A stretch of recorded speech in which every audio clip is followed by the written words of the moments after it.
so good and everything. And it all started with my kid coming to church first here. And I wasn't coming to church. I was lost. And he invited me to revival. And I went with him, but I went with him just because I was his father and I didn't want to hurt him.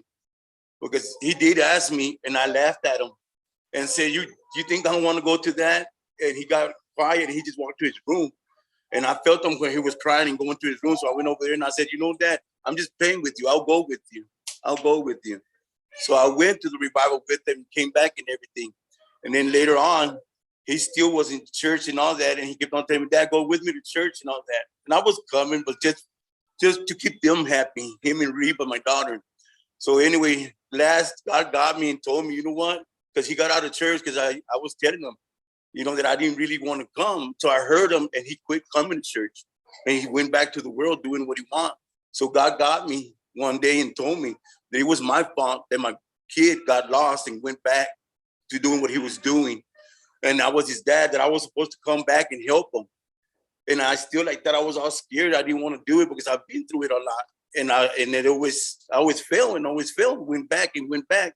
Until one night, he talked to me and told me for me to get on my knees. And I was freaking out because I didn't know who was talking to me. I was alone in my room. And he told me like 3 times to get on my knees.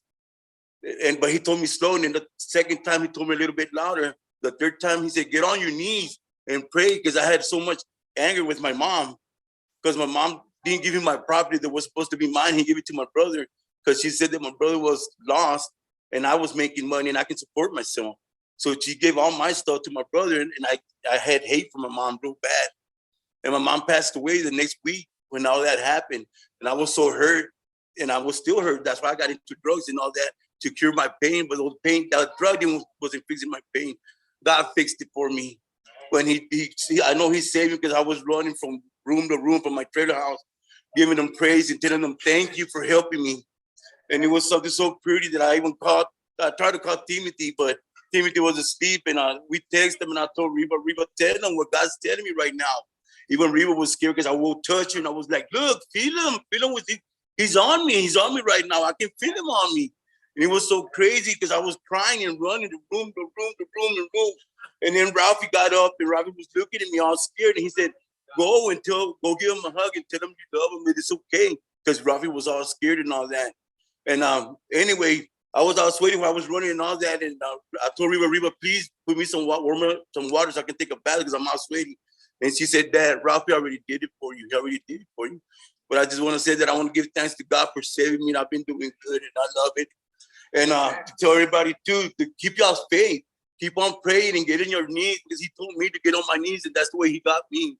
And to really have a lot of faith. Don't lose your faith, because the faith is going to get you there. I'm telling you right now, the faith is going to get you there. Don't ever lose faith, because he's there for you. And thank you. That's it.